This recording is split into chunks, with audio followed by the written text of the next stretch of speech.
እግዚአብሔር ብዋጋ ማሸነፊያዬ ጋሻዬ ብሸሽ መጠጊያዬ ነው ይላል። እግዚአብሔር ጸሎታችን አልሰማን ያለ የሚመስለን በካህናት ላይ ያላችሁ እምነት እየቀነሰ ስለመጣ ነው። እውነት ነው፣ እኛ ኃጢአት እንሰራለን፣ ግን ኃጢአታችን ለራሳችን ትታችሁት እናንተ በእግዚአብሔር ብታምኑ ትጠቀሙ ነበር። የዘመን ጉዳይ እንጂ ማንም ሰው ከእግዚአብሔር ተለይቶ የተጠጋበት አምባ ሁሉ አይረባውም፣ አይጠቅመውም። ንስሐ የገባች ነፍስ መዓዛ ቤተ ክርስቲያንን ይሞላል። ስለዚህ ወደ ወንዝ የሚሄድ ንጹህ ሰው ነው ያደፈ ሰው ነው? ንገሩ። ያደፈ ሰው እንዲያውም ካደፍን ነው ቤተክርስቲያን መምጣት ያለብን። ልንነጻ ነው የምንመጣው። እኛ ለእግዚአብሔር እንበረከክ፣ የሚያንበረክኩንን አጋንንት ደግሞ እግዚአብሔር ያንበረክካቸው። ሰው ለእግዚአብሔር ሲንበረከክ ትልቅ ነገር ነው።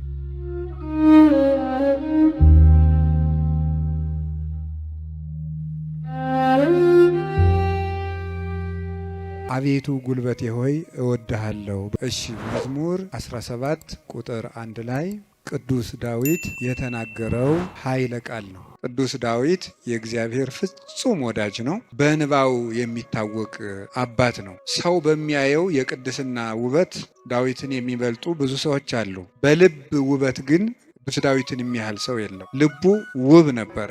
ብዙ ኃጢአቶችን ውጣ ውረዶችን አሳልፏል። ነፍስም ገሏል።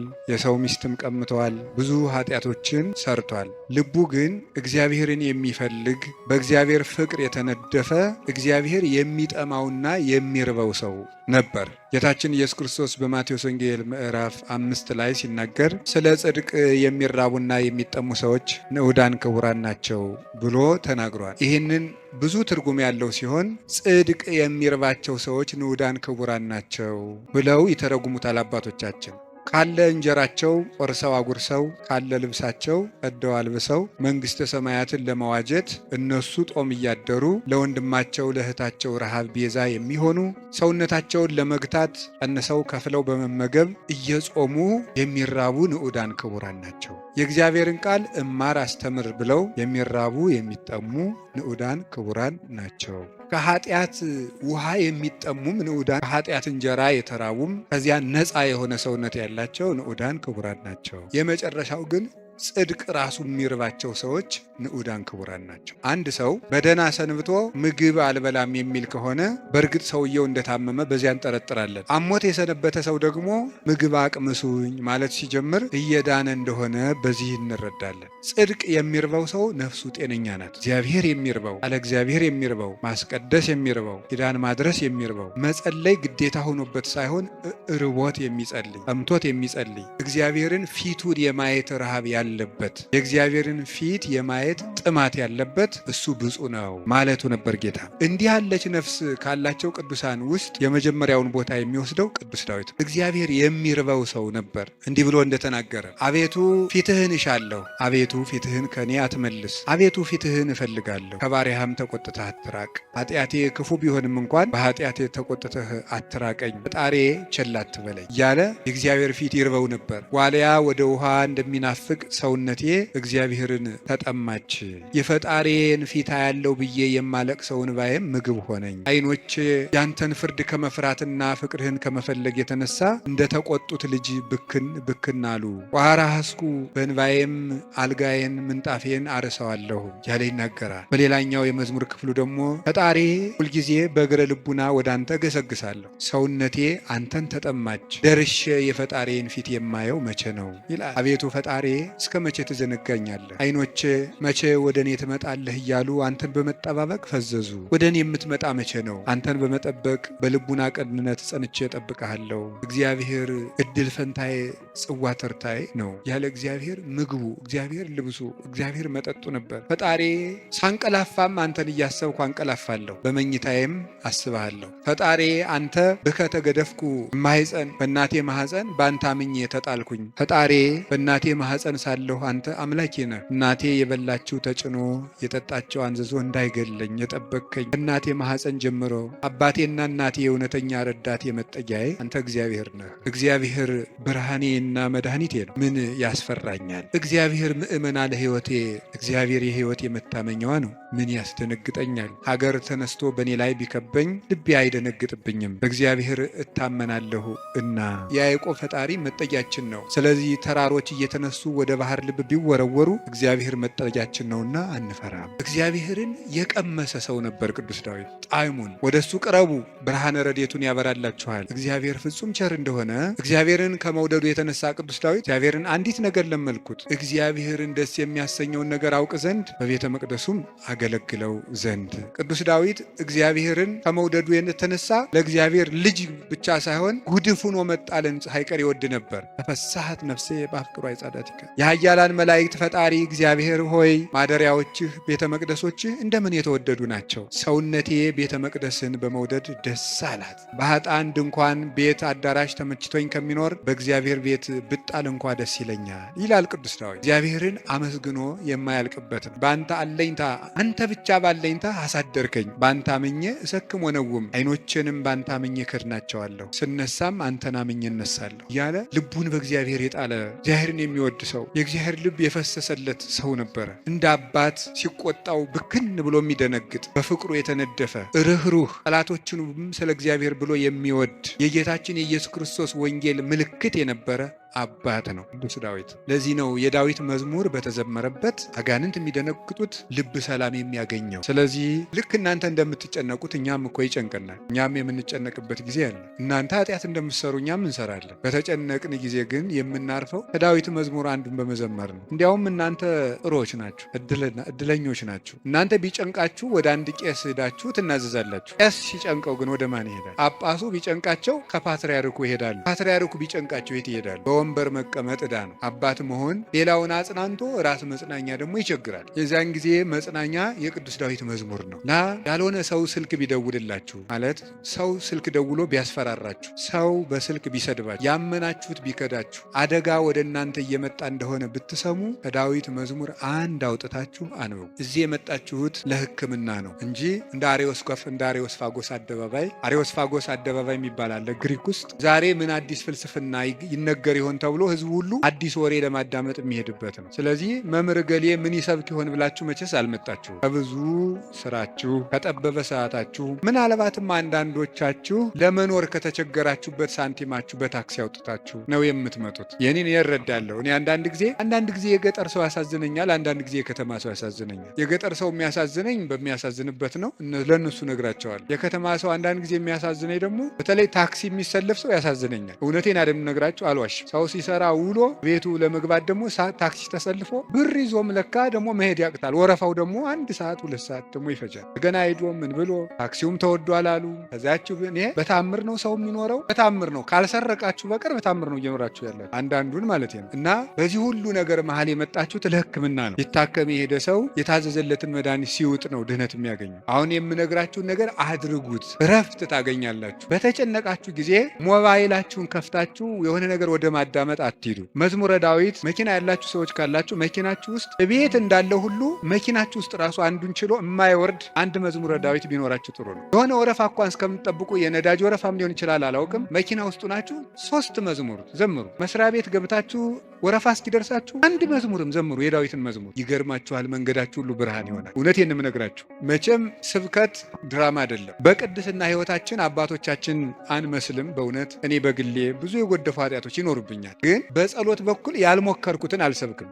ስለዚህ መዝሙረ ዳዊት አጽናንቶኝ ነው እንጂ የምናገረው ያነበብኩትን አይደለም የምናገረው። የሆነውን ነው የምነግራችሁ። ይጠቅማቸዋል። መዝሙረ ዳዊት አንብቡ። ሰው ላይ አትጠጉ፣ በሰውም አትሸበሩ፣ እግዚአብሔር ክንድ ላይ እረፉ። ያንን ደግሞ የሚሆነው መዝሙረ ዳዊት ስታነቡ ነው። ዘምሩ። የዳዊት ሲጨንቃችሁም መዝሙረ ዳዊት አንቡ፣ ደስ ሲላችሁም አንብቡ። እግዚአብሔር ደስ ሲለን እሱን ማስታወሳችንን ይፈትነናል። ሲከፋን አኩርፈን አለመውጣታችንን ይፈትነናል። ስለዚህ ሲከፋን የምንዘምር እሱ እግር እንገኝ። ምንድነው ሴት በሚያስጨንቅ ስቃይ ትወልዳለች፣ ወልዳ ስትጨርስ ከባሏ እግር ትገኛለች ይላል ኦሪት ዘፍጥረት ያለው አይደለም። በምጥ ወልደሽ በስቃይ ወልደሽ ፈቃድሽ ወደ ባልሽ ይሁን ያለው። በስቃይ ትወልዳለች፣ ወልዳ ስትጨርቅ ከባሏ ጋር ትውላለች። ይሄ ማለት አንዲት ነፍስ በመከራ ተጨንቃም በሙሽራዋ ክርስቶስ እግር ነው መገኘት ያለበት። ትርጉሙ ይሄ ነው፣ መንፈሳዊ ትርጉሙ። የቅዱስ ዳዊት መዝሙር ደግሜ ነው የምነግራችሁ። አሁን ምናልባት እዚህ ቤተክርስቲያን ውስጥ ተመልሼ ብመጣና ባስተምር ሌላ ቀንም ስለ መዝሙረ ዳዊት ልናገር ይችላል። ቅዱስ ዮሐንስ አፈወርቅ ምን ይላል? ስብከት እንዳሻሽል ከፈለጋችሁ እናንተ ያለባችሁን ችግር አሻሽሉ ብሏል። እናንተ በተመሳሳይ ሁኔታ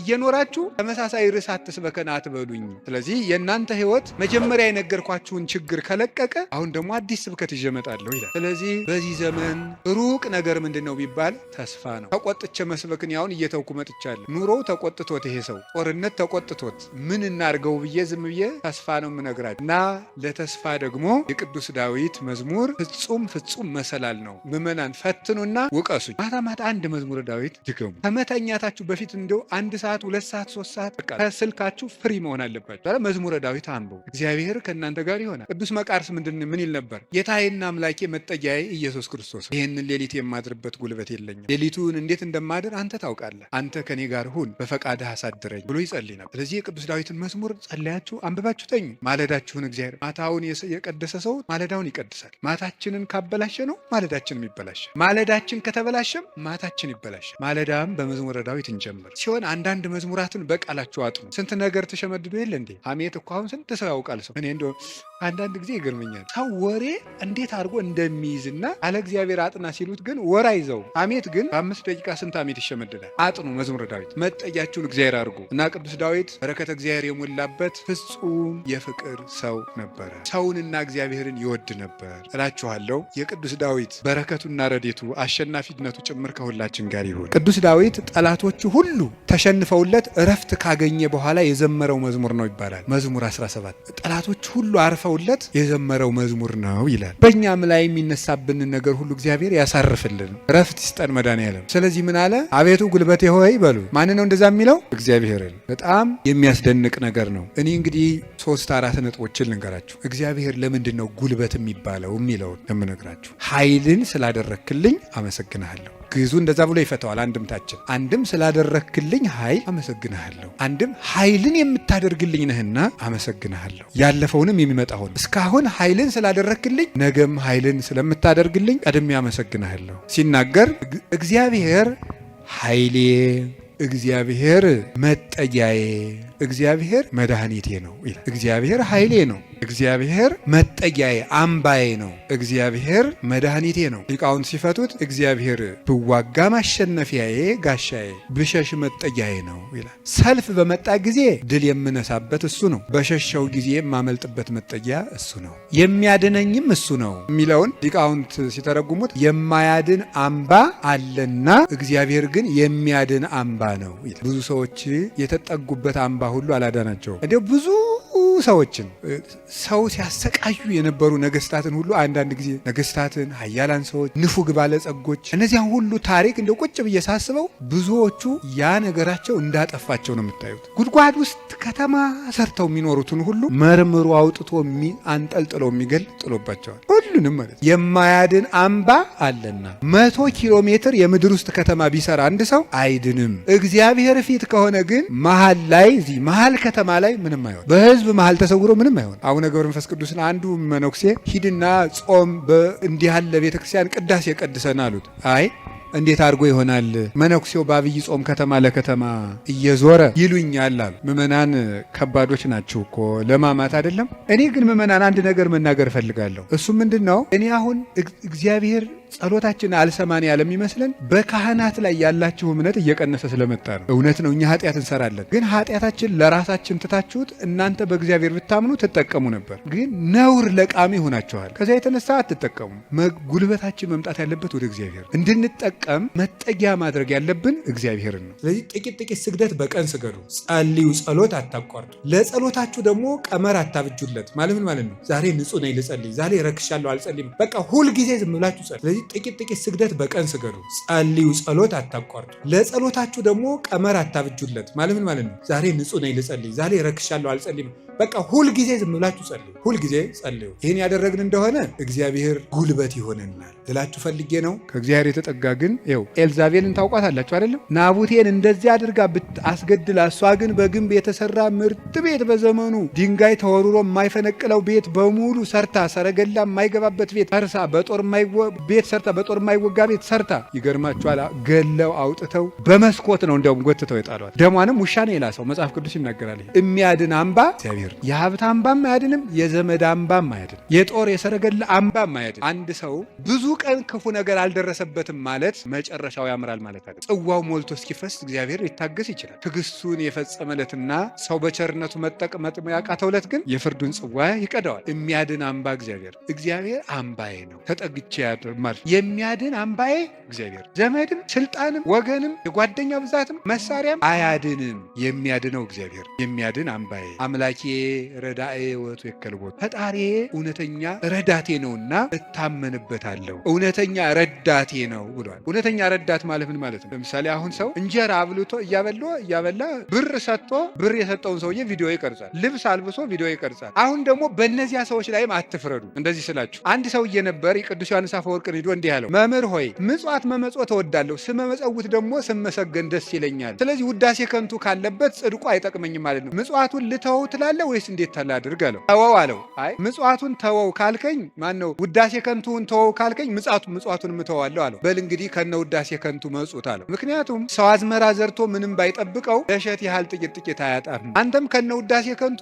ስጥ ዝም ብለህ እግዚአብሔር በረዴቱ ዋጋ አይነሳህም ማለት። ስለዚህ እገሌ መመስገን ፈልጓል አትበሉ። ይፈልግ፣ እኛ ምን አገባ ይፈልግ ማለት የፈለግኩት ግን እውነተኛ ረዳት የተባለው በመርዳቱ የማይመካ እግዚአብሔር በመርዳቱ አይመካም። ገብቷችኋል አይደል? አንዳንድ ሰው ሱሪ ገዝቶ አቀማመጣችሁን ሁሉ ኦዲት ማድረግ ይጀምር። ሱሪ ከገዛላችሁ አንተ ጭቃ ላይ ለምን ትቀመጥ የሚል ሱሪቱን እያየ ነው እሱ ስለገዛ ሊል ይችላል ነው። እኔ ያላየው እንደዛ የሚያደርግ ሰው አይቻላው። እንደሱ ነው የምታደርገው የሚል ማለት በይፋ መከራ የሚያለ እውነት የሚመጻደቅ እንረጋጋ። በማን ላይ ነው ለዚህ የበቃል? አናውቅህም፣ ውሃ ቀቅለህ የምታድር አልነበርክም የሚል ሰዋል። እንደዚህ በጠቅ የሚያደርግ በነገር መርሽ እግዚአብሔር እንደዚያ ባሽሙር አይወጋም ሰጠው ብሎ እውነተኛ ረዳቴ ነው ያለው እሱ። እግዚአብሔር ሳይሰለች ይረዳል፣ ሁልጊዜ ነው የሚረዳው። እግዚአብሔር ምንድነው የምትሉት? አንኮንዲሽናል ላቭ ነው የምትሉት መሰለኝ አሉ። የእግዚአብሔር ፍቅር ሁኔታ የለውም ማለት ምን ማለት ነው? ጥሩ ሰው በሆንኩ ቀን የረዳኝ እግዚአብሔር በረከስኩ ቀን አይተወኝም። ስለዚህ እግዚአብሔር እውነተኛ ረዳት። ሰው ግን ቀን ጣለለታ ጥሎ ይሄዳል። እግዚአብሔር እውነተኛ ረዳት። ሁሉ ነገር ሲያልቅ ብቻችን ስንቀር አብረውን የሚቆም እሱ ነው። የእግዚአብሔር ቤተሰቦች እግዚአብሔር እውነተኛ ረዳት ነው ማለት እሱ ነው። መርጦ አይረዳም እግዚአብሔር። አሽቃብጡልኝ አይልም። አሁን እኮ በጣም እኔ እንደው አንዳንድ ጊዜ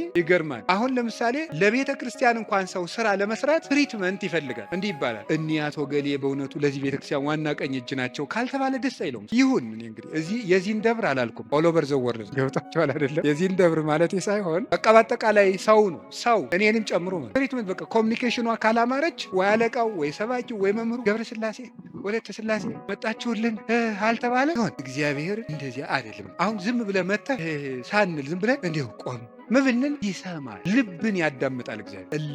እለተሰምዑ ለሆሳሰ ልብ። ቆይ በኋላ የኔታ ይሉላቸዋል መላከ ገነት። እኔ በዚህ በጩኸቱ ዓለም ስለሌለውበት እሳቸው ይሉልናል። ይሄ መልካ ሕማማትና በጣም ይለኝ ስለ ስላሴ የሚነገር ነውና ደስ ሲል ስላሴ የልብን ሹክሹክታ የሚሰሙ የልብን አፍን አይተው ሳይሆን ነገር አሳምሮ ተናግሮ። እኛ እኮ ኮሚኒኬሽን ስኪል ተብሎ ኮርስ እየተሰጠን ነው። ሰው የሚወድልህ ወግ እንዴት አድርገህ ታዋጋለህ ነው ጨዋታው። መከራርከህ ማዳመጥ አንዱ ስኪል ነው። ምናምን የሰዎችን ጥቅም አስቀድም ምንትስ እንደዚህ የቃላት ምርጫ ይኑር።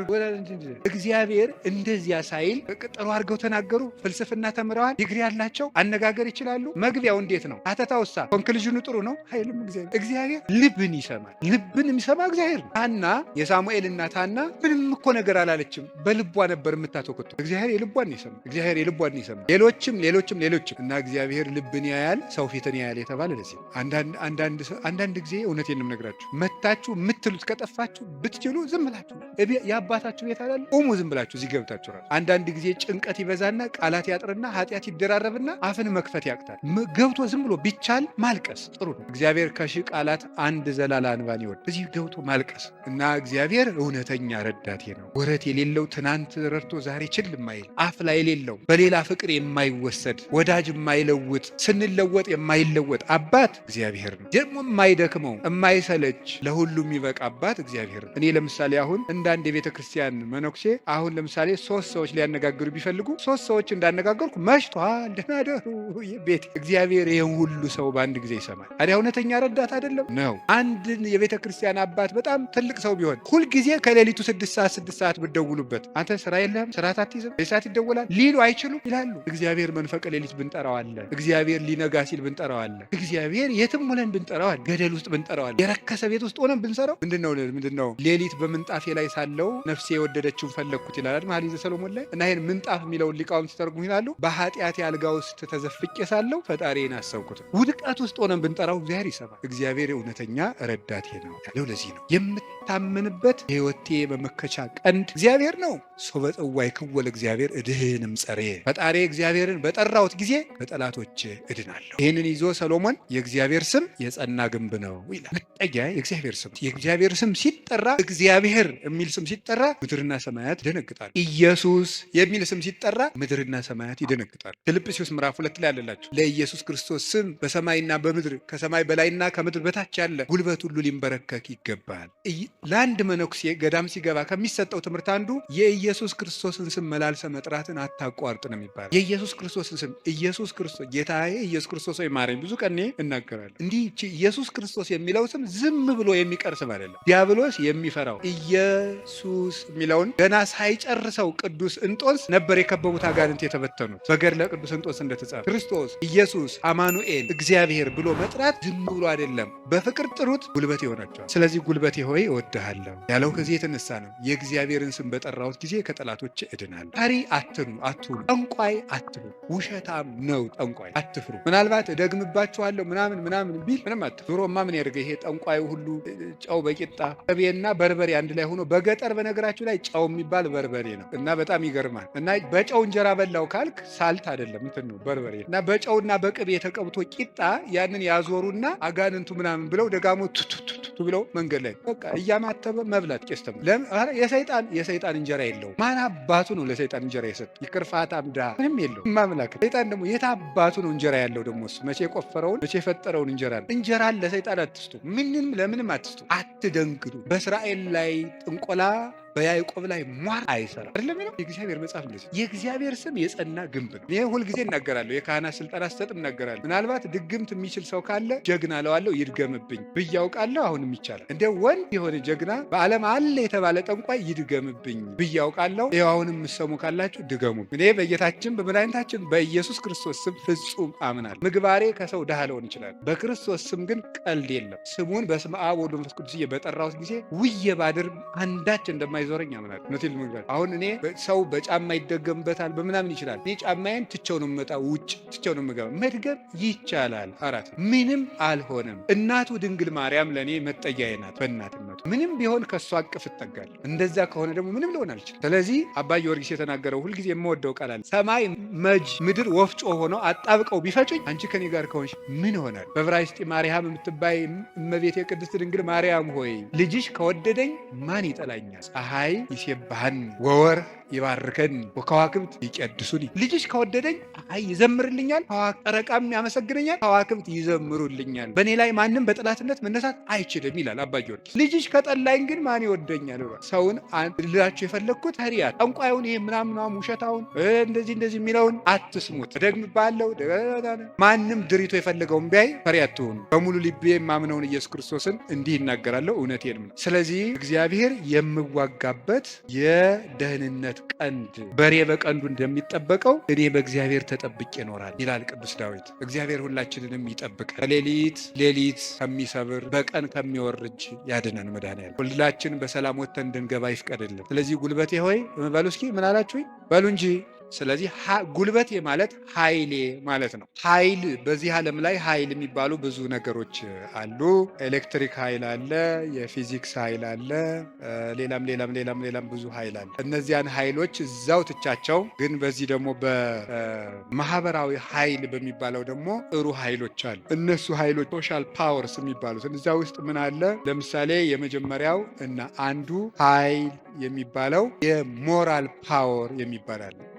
ሞራል ፓወር ማለት የስነ ምግባር ኃይል ማለት ነው። የስነ ምግባር ኃይል የሚባለው ሁለት ይከፈላል። የመጀመሪያው አርአያነት ይባላል። አርአያነት ብዙ ከሚናገር አንድ ድርጊት ያለው ሰው ዓለምን ይመልሳል። እንግዲህ በዚህ በፔዳጎጂ ትምህርት አዲስ አበባ ዩኒቨርሲቲ ያሳተመው አንድ መጽሐፍ ላይ እኔም አንብቤያለሁ። ሰዎች በመማር ማስተማር ሂደት ውስጥ መጀመሪያ የሚያስታውሱት ያዩትን ነው። መስማት መጨረሻ ላይ ነው። ወይም በተግባር አራቱን ባስቀምጠላችሁ ሰው የሚያስታውሰው መጀመሪያ ያደረገውን፣ ቀጥሎ የተናገረውን፣ ሶስተኛ ያየውን ነው። አራተኛ የመጨረሻ ደረጃ የሚወጣው ሰው የሚያስታውሰው የሰማውን ነው። ከዝቅተኛ ወደ ከፍተኛ በወስዳችሁ ደግሞ ሰው የሚያስታውሰው የሰማው ነው። በዝቅተኛ ደረጃ የሚያስታውሰው የሰማው ነው። ቀጥሎ ከሰማው ይልቅ ያየውን አይረሳም። ካየው ይልቅ የተናገረውን አይረሳም። ከተናገረው ይልቅ ያደረገውን አይረሳም የሰው ልጅ። ስለዚህ ሰውን ብዙ ከምትነግረው አሳየውን። አርአያነት ገዢ ነው እና በዓለም ላይ ትልቅ ተጽዕኖ አሳዳሪ ኃያላን ሰዎች የሚባሉት የሚያደርጉ ሰዎች ናቸው። በአርአያነት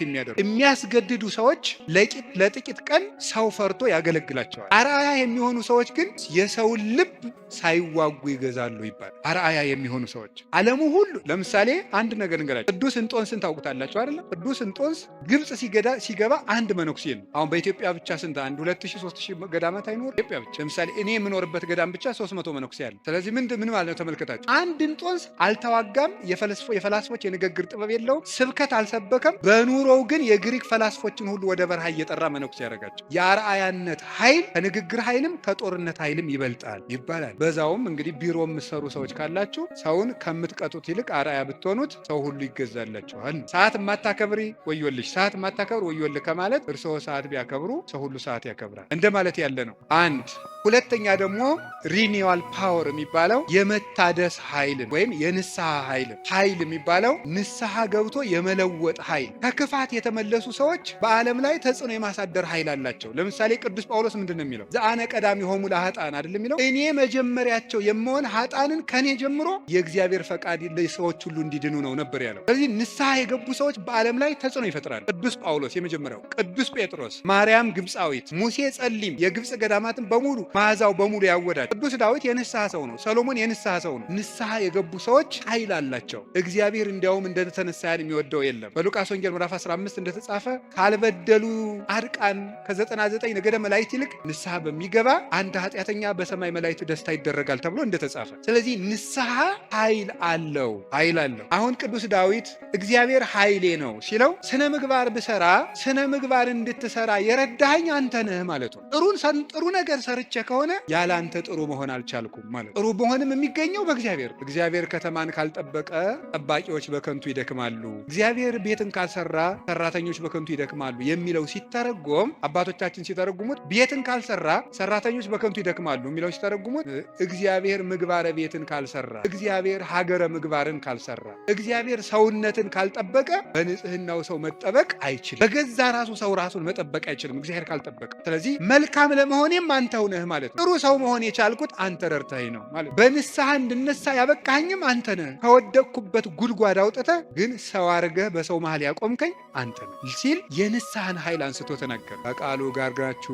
ከቃሉ ጋር ናችሁ፣ እግዚአብሔር ከሁላችን ጋር ይሁን። ብዙ ንስሐ የገቡ ኃጥአን እንግዲህ የዮሐንስ ወንጌል ምዕራፍ 12 ላይ ያቺ ሽቶ የቀባቸው ሴት አለች አይደለም? የሽቶ መዓዛ ቤቱን ሞላው ይላል። በጣም ሁልጊዜ አይኔን የሚስበኝ ንባብ ነው። የሽቶ መዓዛ ቤቱን ሞላ ይላል። ሊቃውንት ሲተረጉሙት ቤት የተባለች ቤተክርስቲያን ናት። ክርስቶስ ያለበት ቤት ቤተክርስቲያን ናት። ክርስቶስ ያለበትን ቤት ያቺ ሴት ያመጣችው ሽቱ ሞላው ማለት ምን ማለት ይመስላችኋል? የአንዲት ንስሐ የገባች ነፍስ ዝናዋ፣ ስነ ምግባሯ ቤተክርስቲያንን ሞላ።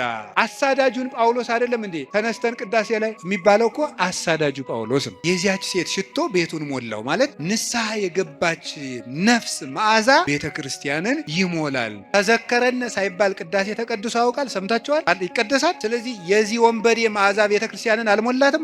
ሞልቷታል። በቀኝ የተሰቀለውን ወንበዴ እንዳሰብከው እኔንም አስበኝ። ሁልጊዜ የዚህ ወንበዴ መዓዛ ቤተክርስቲያንን ሞላት ክርስቶስን ስለለበሰ። አዲያ ወንበዴን መልሶ በቤተክርስቲያን ዓመት ሙሉ ስሙ እንዲጠራ ላደረገ አምላክ አቤቱ ጉልበቴ ሆይ እወድሃለሁ መባል ይገባዋል። የኃጢአትን ሸክም ፈንቅዬ ወጥቼ በፊትህ እንድቆም ያደረከኝ አምላኬ ሆይ ጉልበቴ ሆይ እወድሃለሁ። የእግዚአብሔር ቤተሰቦች ያለ እግዚአብሔር ጉልበት ካለንበት ኃጢአትን መውጣት አንችልም። አንዳንድ ጊዜ ሰይጣን ምን ሊለን ይችላል? እንዲሆኜ ረክሼ ቤተክርስቲያን አልሄድም፣ እንዲሆኜ ረክሼ የጸሎት መጽሐፌን አልነካውም፣ እንዲህ ባረኩበት እጄ እንዲበልኮ እንደው ይገርማቸዋል። ጸሎተኛ ለመሆን ምን ያስፈልጋል ቢሏቸው አንድ አባት መጸለይ አሏቸዋል። ጸሎተኛ ለመሆን መፍትሄው ምንድን ነው? መጸለይ ነው። ወደ እግዚአብሔር ቤት ለመምጣት መፍትሄው ምንድን ነው? ወደ እግዚአብሔር ቤት መምጣት በሉ እንጂ ንገሩኝ እንጂ ወደ እግዚአብሔር ቤት ለመምጣት መፍትሄው ምንድን ነው? ጥሩ ሰው ለመሆን መፍትሄው ምንድን ነው? ከነ ክፋታችን መምጣት። ምክንያቱ ሳ የዮሐንስ ወንጌል ምዕራፍ 7 ላይ ጌታ ምን ብሎ ነግሮናል? እኔ ውሃ ነኝ፣ የተጠማ ቢኖር ወደ እኔ ይምጣ ሲል እኔ ምንድን ነኝ ማለቱ ነው። ስለዚህ ወደ ወንዝ የሚሄድ